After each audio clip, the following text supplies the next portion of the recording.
એક વર્ષ થઈ ગયું, હવે તો તમારું ડીપી બદલો. હા તો એમ તો આપડા લગ્ન ને 21 વર્ષ થયા, તને બદલી નાખું? મને થોડી બદલાતી હોય.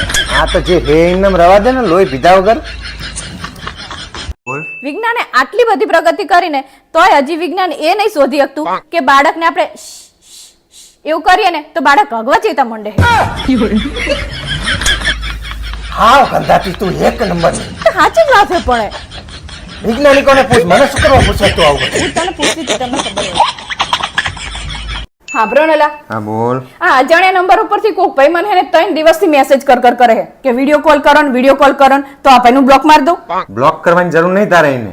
ચમ? ખાલી વિડિયો કોલ કરીને ને તારું ડાચું દેખાડ દે એટલે ઓટોમેટિક ઈ જ તને બ્લોક માર દેશે.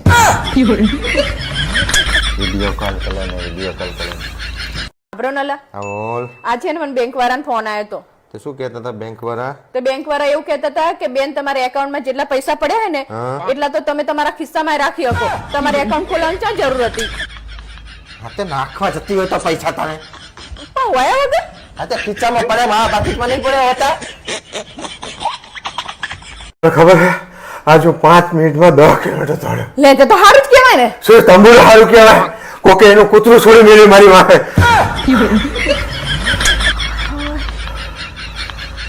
સસલાની કાચબાની વાર્તા સાંભળેલી? હોવે તો આપણે સસલામાં શું શીખવું જોઈએ? સસલામાં એ શીખવું જોઈએ કે ગમે એ થઈ જાય પણ આપણે આપણી ઊંઘ તો પૂરી કરી જ લેવી જોઈએ. જબરું લાવે તું લ્યો. હા તો કીધું. તારે એમની જોડે ખોટું બોલવાની શા જરૂર હતી? જીવનમાં કંઈ પણ થઈ જાય ને તો ખોટું નહીં બોલવાનું, કાયમ સાચું જ બોલવાનું. હા તો પણ સાચું બોલીએ તો બધાને મરચા લાગે એનું શું? પણ એના માટે તીખું લાગે એવું બોલવું જરૂરી છે? હા તો મરચા ના લાગે એટલે તો ખોટું બોલવું. અરે કોઈ વાત નહીં પહોંચાય. હેલા, હા બોલ. તમે હોસ્ટેલમાં ભણતા હતા ત્યારે કયો સાબુ વાપરતા હતા? બલ્લુનો લીમડાનો સાબુ. અને શેમ્પુ કયું વાપરતા હતા? બલ્લુનું સિકાકાઈ શેમ્પુ. અને તેલ કયું વાપરતા હતા? બલ્લુનું આંબળાનું. આ બલ્લુ કંપની નવી હે?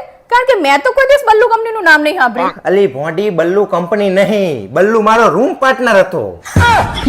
કેવા હો તમે?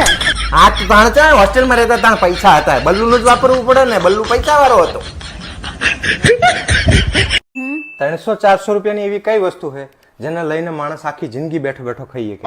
હવે એવી કઈ વસ્તુ ના હોય 300? હોય હવે ગાંડી, હવે બુદ્ધિ વગરની ના હોય એલા. આના તો બુદ્ધિ નહીં, પણ જો તમને ખબર હોય તો તમે કોમેન્ટ બોક્સમાં કોમેન્ટ જરૂરથી કરજો.